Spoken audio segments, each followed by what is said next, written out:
Kembali lagi dengan kita di Orto Podcast.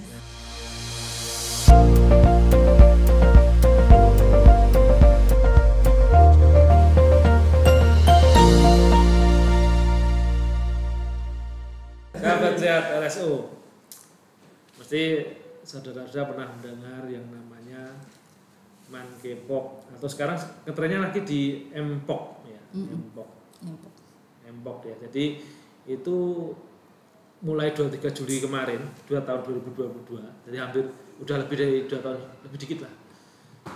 Itu sudah diumumkan sama WHO bahwa itu jadi wabah ya, wabah di dunia setelah COVID atau COVID pun sebenarnya belum berakhir. Ya, siang hari ini sahabat sehat kita menghadirkan salah satu narasumber yang kompeten di bidangnya di penyakit dalam yang akan bahas tentang mpox, monkeypox ya. Itu Dr. Miluh Tantri Fitriani, spesialis penyakit dalam.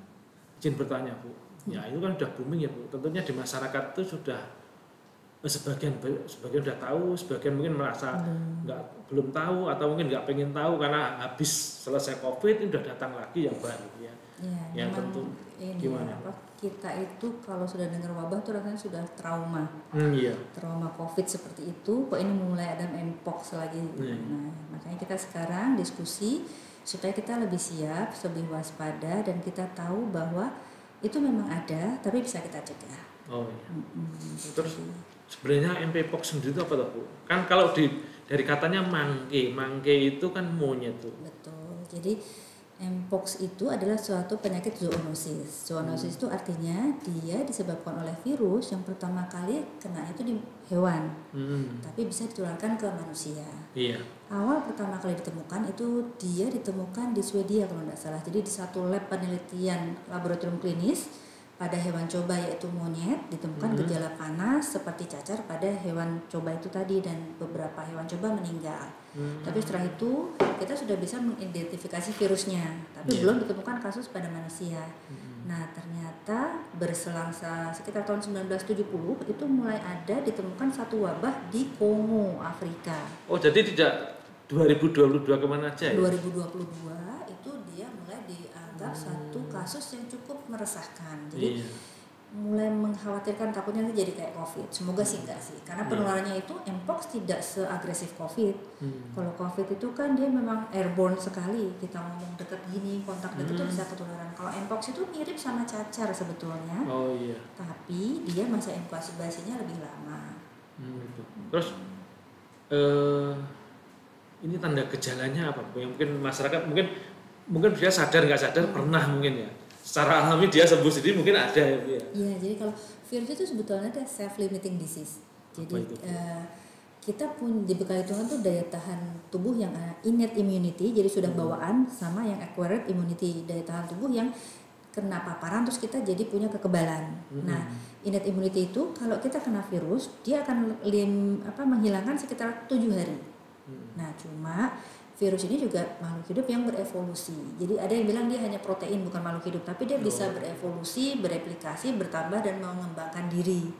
Nah, mpox ini dia suatu virus DNA, jadi dia punya kode protein tertentu yang kalau dia masuk ke dalam tubuh, dia bisa bersembunyi di dalam sel kita, bereplikasi dan dia bisa memperbanyak diri sehingga menimbulkan gejala. Nah, gejala pertama kalau ada benda asing masuk tuh mesti panas, batuk, pilek. Terus kadang kalau dia sudah lewat 5 hari mulai timbul kayak bercak-bercak di kulit persis seperti cacar. Dia merah, dasarnya juga merah, pelenting-pelenting. Cuma kalau cacar air kan isinya air biasa.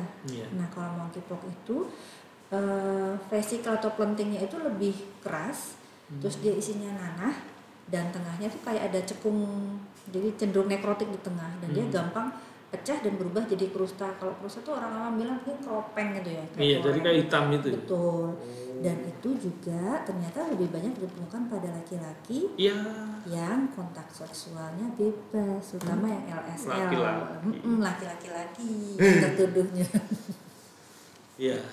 Terus untuk saat ini kan sebetulnya pengobatan itu sudah ada ya. Jadi kalau untuk monkeypox ini sebetulnya pengobatannya simptomatis. Kalau panas dikasih paracetamol, kalau mual muntah dikasih omeprazol atau ondansetron untuk mengurangi mual muntah. misalnya. Juga untuk topikal kalau dia ada nanah diberikan antibiotik, karena kalau luka terbuka di kulit, kuman di kulit yang namanya Staphylococcus itu dia suka ambil kesempatan, dia ikut masuk, nimbul infeksi di sana, jadi nanah kemana-mana, jadi abses yang besar. Nah yang kedua, kadang di saluran nafas, di salah satu penularannya memang saluran nafas, dia bisa menyebabkan pneumonia berat. Nah itu juga perlu antibiotik namanya, pilihannya berbagai macam. Nah antivirus yang ada 3 jenis sebetulnya. 2 jenis itu dia fungsinya untuk mencegah replikasi, jadi saat virus masuk dia bisa berubah jadi potongan protein masuk ke inti sel untuk bereplikasi. Nah di situ dipotong, dihambat oleh 2 antivirus. Nah saat dia sudah timbul, dia mau keluar membentuk bading, itu juga ada 1 antivirus lagi. Cuma saat ini di Indonesia saya belum tahu apakah itu sudah ada atau belum. Iya. Jadi sahabat sehat ini agak mikir dikit ya. Ya yang dipotong, yang dibelah tadi ya, nggak apa-apa ya. Itu memang bahasa-bahasa medis. Biar tahu aja. Lebih awamnya gini. Jadi ibaratnya dia itu ada maling masuk ke rumah. Nah, maling masuk ke rumah itu orang yang punya rumah tuh bawa pentungan, mentungi itu saat dia mau masuk ke brankas. Nah, itu sudah dipentungi duluan. Nah, begitu dia sudah ngambil hasil rampasannya, dia mau keluar lewat pintu itu dipentungi lagi.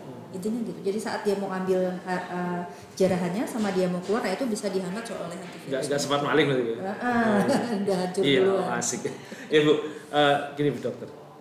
Tadi kan udah pengobatan. Tentunya masyarakat ini untuk penularannya itu bagaimana Bu? Jadi penularannya itu sebetulnya lewat kontak cairan yang cairan tubuh yang mengandung virusnya itu, terutama dari vesikel yang pelenting-pelenting itu. Makanya kalau pencegahan yang paling utama itu adalah kontak precaution, artinya saat kita kena dengan cairan tubuh pasien, kita harus sering cuci tangan. Satu. Terus yang kedua, permukaan yang sering dilewati oleh pasien kita bersihkan. Alkohol boleh, klorin boleh. Yang ketiga, itu karena dia kontaknya lewat cairan itu kan bisa dari liur, dari nafas, dari cairan vagina dan semen juga bisa. Pakai aturan seks aman aja. Karena kondom tidak 100% melindungi juga. Nah yang terakhir, kalau dia sudah sampai kena ke saluran mukosa, droplet juga bisa, makanya masker, cuci tangan, terus kebersihan kontak juga bisa, sama seks aman. Itu kuncinya itu. Paham ya.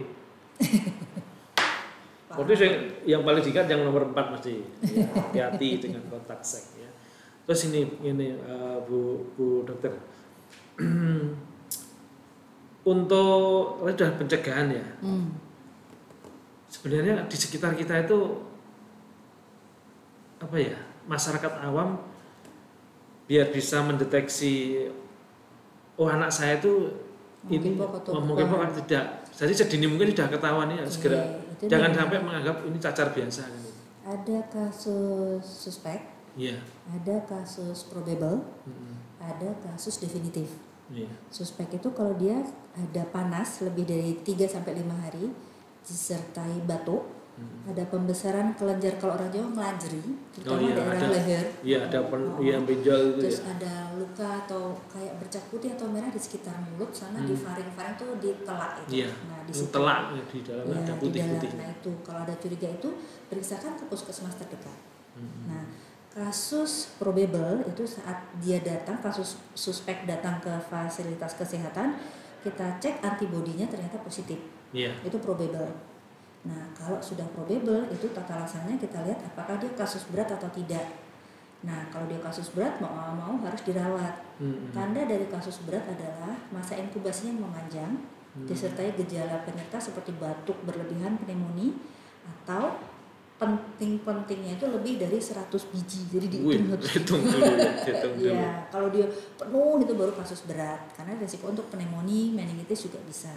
Nah, kalau kasus yang sudah pasti itu saat kita kirim sampelnya ditemukan DNA virusnya. Itu sudah ada alurnya, Kemenku sudah mengeluarkan buku paduannya.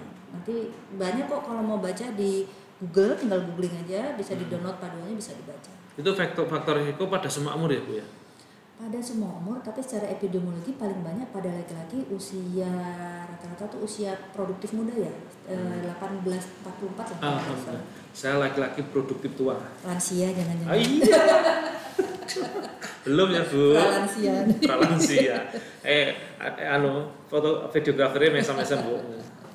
Ya, sahabat sehat RSO, tentunya ini adalah satu edukasi pengetahuan buat kita semua, informasi penting buat kita semua, walaupun ya di sekitar kita belum ditemukan tanda dan gejala seperti itu, tapi kewaspadaan awal itu perlu ya, seperti yang dengan Dokter Nilo tadi ya.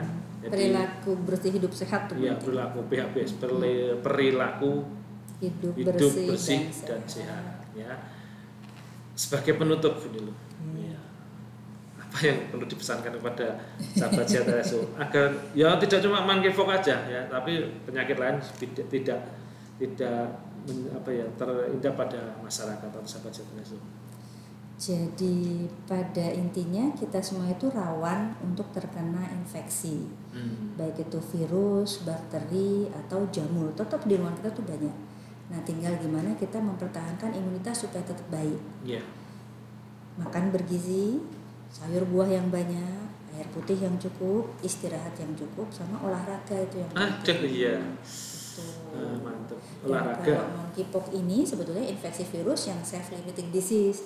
Cuma memang kita harus jaga jangan sampai dia timbul berlebihan, membahayakan daya tahan tubuh kita. Jadi secara dini dicegah, begitu dicurigai langsung segera diobati atau terlaksana.